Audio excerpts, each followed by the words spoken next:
Bo, ideas in the realm of Gematria from the Parshah. In this Parsha, we learn about the three final makos, or plagues, that came upon the Egyptians, which are locusts, darkness, and the death of the firstborn sons, Arbe, Choshech, and Makos Bechoros. We learned about the first 7 plagues in last week's Parsha. What is the meaning of these plagues? Is there a deeper symbolism behind each plague? While the answer to this question is certainly yes, and the explanations could be endless, there is one point to illustrate that I found to be very interesting.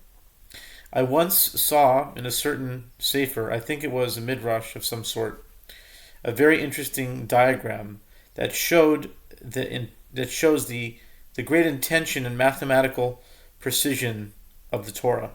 First, it should be noted that words can be spelled and are spelled in some cases, like in last parsha, with or without vavs or yuds. And since the vowels can be sounded out from the letter itself, you just put a vowel on the consonant itself can make the sound with the right vowel.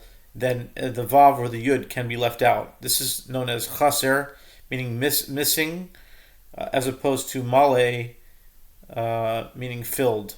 For example, the word kinim, lice, it can be spelled kaf nun yud mem, or it could be written simply kaf nun mem, and it was actually in one or two instances in Psukim last week, it was written without a yud at all. It was written just kaf nun mem.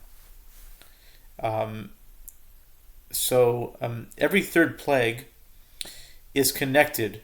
If you count, like the first one was dam, tzvardea, then kinim, okay, blood, frogs, and lice. The third one, and then the sixth one is shchin, dever, something, arov, shchin, okay, or the other way around. But anyways, shchin is the sixth one, and then the ninth one is choshech.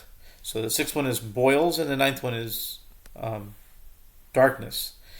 Every third plague is connected in such a way that if they are lined up in their 3-letter form, in the form of a magic square, magic squares are, it's like a grid. You write them, like, let's say, in the smallest you can write, let's say 3 by 3, and it lines up, it adds up the same way, any way you look at it, horizontal or vertical.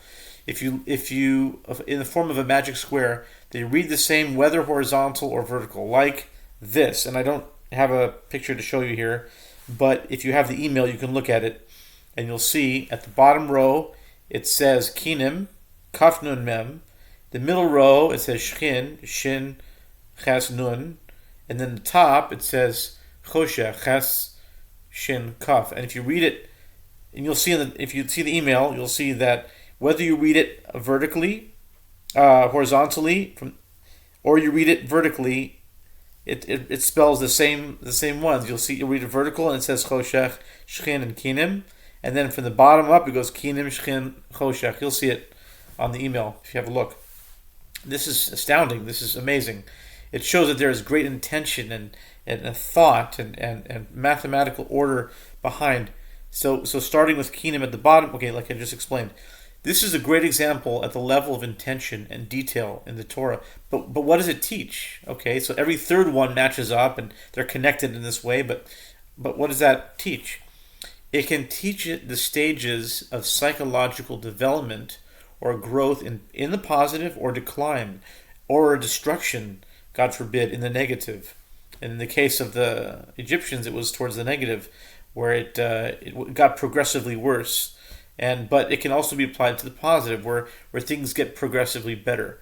And how do you figure these 3 plagues into that formula? Where do lice appear? The third is lice. Of course, on the hair, probably all hair, but mainly on the hair of the head, where it is found the most. When one thinks of where one gets lice, it's usually on the head. It all starts with a thought when a person quote unquote scratches their head. That's sort of an analogy for thinking, scratching. When they said they scratched their heads and they wondered about it. So it all starts. Any course of action starts with thought, and thinks about when a person scratches their head and thinks about any course of action, good or bad. It starts with the head. The next level, after thinking about it for some time, it becomes internalized, and actions are taken, and then the actions become part of the body, and the whole body gets involved in the actions, and it's not just in the mind anymore. Now it's part of the physical mechanism of the body, good or bad. This can be symbolized by the boils, the next level, boils which it appeared on the entire body, not just the head. Finally, after the habits have been established for such a long time, it moves to the next phase, which is darkness. This represents the idea that it has left one's internal reality. It's no longer in their body or one's body. It now becomes part of the external reality. Darkness is an external reality that can affect an entire area, a region, a whole country, or a whole city, and not just it's already left the physical body.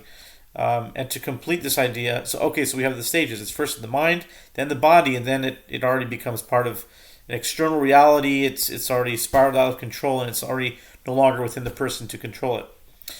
To complete this idea with an idea from the realm of Gematria, in Hebrew, these 3 plagues are spelled in the way of the diagram, add up to a numerical value of 796.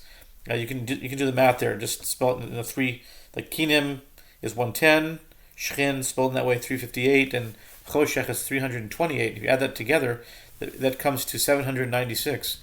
The concept just conveyed is about the positive or negative outcome for an individual or individuals. And an individual, of course, can be referred to as a soul. Like when you say that individual, who that he or she really is not their body, but it's their soul. And for this is the essence of the individual. In fact, the word neshamos, the Hebrew word for souls, has a numerical value of exactly 796. So the progression of the development or destruction of a personal soul, neshamot, Gematria 796, is this order, as described, of Kinim, Shchin, and Choshech, which equals 796. And it's exact. There's no colon. It's exactly. Okay. Also, since we saw that it all starts with the head, we should choose wisely. What does it mean to choose wisely, and what concept or terminology in Judaism can be demonstrative of choose wisely? It's the concept of cheshbon nefesh, or cheshbon ha-nefesh, but you could say cheshbon nefesh. The words cheshbon nefesh, meaning a decision of the soul. When someone makes a cheshbon nefesh, they decide they take stock, they take inventory, they see what they've done wrong, or they see how they've improved, and this whole structure is about improvement, or God forbid the opposite. Cheshbon nefesh equals 796, which is again equal to these 3 different stages, and let's hope that we can, with God's help, that we can use these stages towards the positive, where it first starts in our head with thought. We scratch our heads and think how much better we can be. Then it becomes internalized in our body. The boils are not boils, but they're good things in our body and good things that we do. And finally, it all turns to light instead of darkness, the parallel opposite of these 3. Have a great Shabbos.